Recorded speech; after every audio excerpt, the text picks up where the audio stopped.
Hello students. तो चलिए आज हम सेकेंड पार्ट को पढ़ते हैं।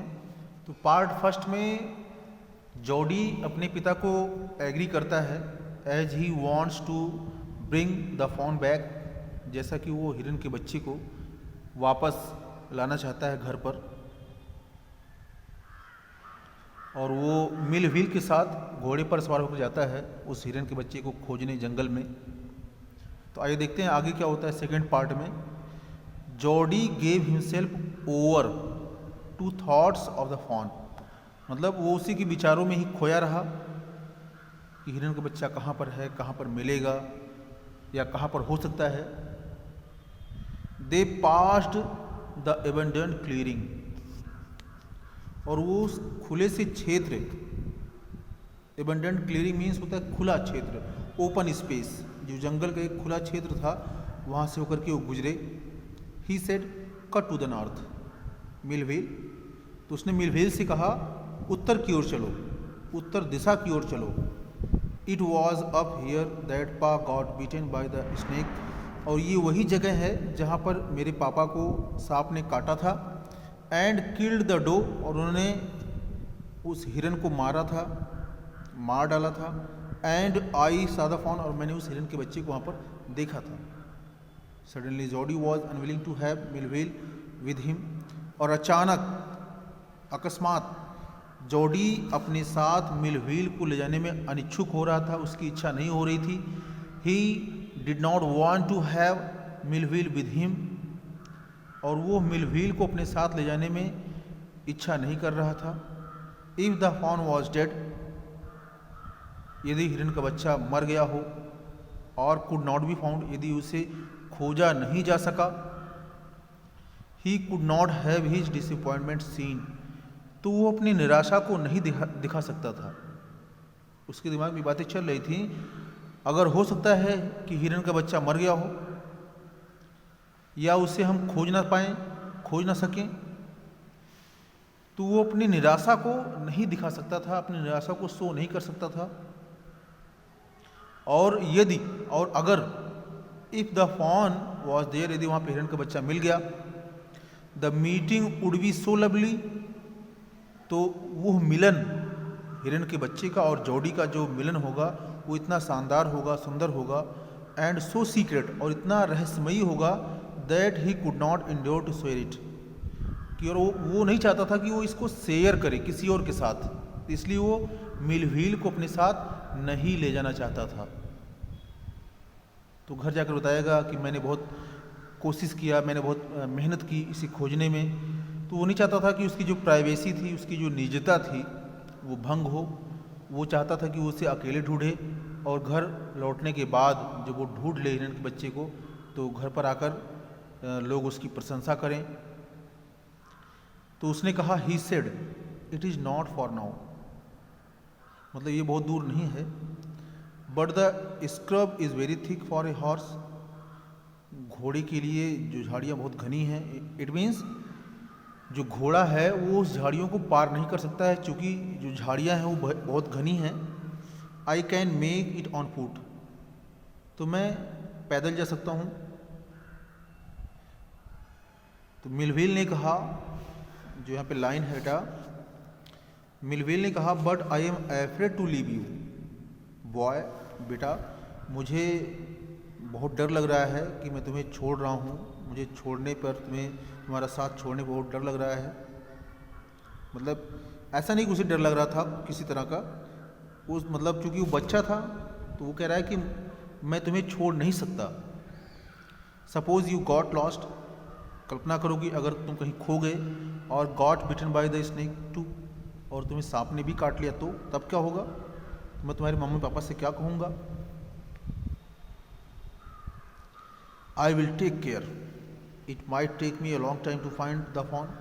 तो कह रहा है मैं अपनी देखभाल कर लूँगा, मैं अपनी देखभाल, अपनी केयर कर लूँगा, और हो सकता है कि मुझे उसे खोजने में कई घंटे लगे, लंबा समय लगे। इफ़ ही इज़ वेंडर्ड, यदि कहीं वो भटक गया हो, घूम रहा हो, और मुझे खोजने में लंबा समय लगे, तो leave me of right here, और मुझे तुम यहीं छोड़ दो, मेरा साथ यहीं पर छोड़ दो, मुझे अकेले छोड़ दो। Leave me alone, all right but you take it easy now, you know north year and east, ठीक है लेकिन तुम आसानी से करना, आसानी से ढूंढना, आराम से ढूंढना, और तुम्हें पता है कि यहाँ पे ये दिशा उत्तर की तरफ है और ये पूर्व की तरफ है, मतलब इशारा करके बता रहा है। There and there the tall pine makes a bearing, तो वो कह रहा है कि ये जो पाइन का वृक्ष है, पाइन ट्री, ये एक निशान रहेगा, निशानदेही, मतलब एक चिन्ह के तौर पर, कि इससे देख कर के मैं जान जाऊंगा कि ये कौन, मतलब यहाँ से मुझे यहाँ पर आना है या ये कौन सी दिशा है। सो लॉन्ग, बहुत लंबा है। So long Millville, I am obliged, मैं कृतज्ञ हूँ, मैं आपके एहसान का, आपके ओब्लाइजेशन का ऋणी हूँ, कृतज्ञता का। He waited for the sound of the hoops to end then cut to the right, और उसने खुरों का, हूप्स मीन्स यहाँ होता है खुर, जो घोड़े के पैरों के आवाज़ हो रहे थे, खुरों की आवाज़ हो रहे थे, उसने ख़त्म होने का इंतज़ार किया और तब वो दाहिनी तरफ मुड़ गया। द स्क्रब वॉज स्टिल, और झाड़ियाँ शांत हो गईं, शांत थीं। Only his own crackling of twigs sounded across the silence, और केवल उसकी स्वयं की जो मतलब वहाँ पे जो शाखाएँ थीं, छोटी छोटी शाखाएँ थी, उसकी चटकने की आवाज़, टूटने की आवाज़ उस खामोशी को चीर रही थी, उस खामोशी में सुनाई पड़ रही थी। मतलब चूँकि वो झाड़ियों से जा रहा था तो जो आवाज़ आ रही थी बस केवल पेड़ों की जो छोटी छोटी शाखाएँ थी, ट्विग्स थे, उसकी आवाज़ आ रही थी, बाकी कोई आवाज़ नहीं थी।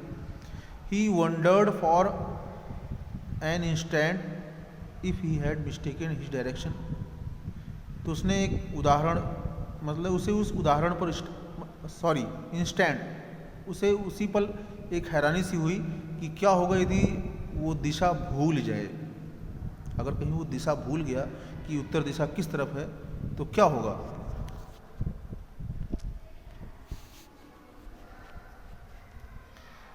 Then a buzzard rose in front of him and flapped into the air.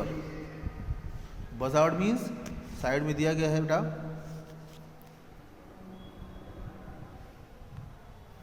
buzzard, a large bird like the vulture that eats the flesh of dead animals, मतलब एक विशालकाय चिड़िया या पक्षी गिद्ध की तरह जो कि मृतक जानवरों के मांस को खाती है, उसको बोले buzzard. Rose in front of him, उसके सामने आ गया।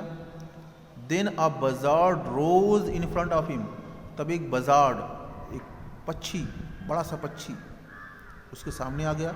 And flapped into the air, और हवा में वो लहराया, फ्लैपिंग किया, उसने पंखों को फड़फड़ाया। He came into the clearing under the oaks, वो ओक के वृक्ष के नीचे जो खुला क्षेत्र था, साफ क्षेत्र था, वहाँ पे आया। Buzzard sat in a circle around the carcasses of doe, और जो पक्षी थे, कई पक्षी थे वहाँ पे, विशालकाय पक्षी थे, वो उस हिरन के लाश के चारों ओर झुंड, मतलब एक घेरा बना करके बैठ गए। They turned their heads on their long scrawny necks and hissed at him, तो उन्होंने अपने लंबे पतले गर्दनों को उठाया, मोड़ा और उसकी तरफ फुसफुसाया, चोटी की तरफ। He threw his box at them, और उसने टहनियाँ उसकी ओर फेंकी, उनकी ओर फेंकी। And they flew into an adjacent tree, और वे जो पक्षी थे वे पास के ही पेड़ पर जाकर उड़ गए, मतलब वहीं पे जाके बैठ गए। एडजेसेंट मीन्स होता है नियर बाई, एडजेसेंट मीन्स होता है नियर बाई, तो पास के ही पेड़ पर जाकर वो उड़कर बैठ गए। द सैंड सोड लार्ज कैट प्रिंट्स, अच्छा जो रेत थी वहाँ पर वो क्या शो हो रही थी कि मतलब वहाँ पे लार्ज कैट मतलब विशालकाय बिल्ली, मतलब आप कह सकते हैं कि जो तेंदुआ होते हैं या लेपर्ड होते हैं उनके पैरों के निशान दिखाई पड़ रहे थे। But the big cats killed fresh, लेकिन वो सोच रहा है कि लेकिन जो तेंदुए होते हैं या लेपर्ड होते हैं, लेपर्ड, वो फ्रेश, अच्छा किल्ड फ्रेश यानी ताज़ा, जो मतलब ताज़ा मांस हो उसको खाते हैं, यानी मार करके खाते हैं। And they had left the doe to the carrion birds, और उन्होंने उस मांस को उन घिनौने पक्षियों के लिए छोड़ दिया था। कैरियन बर्ड्स मीन्स होता है घिनौने पक्षी।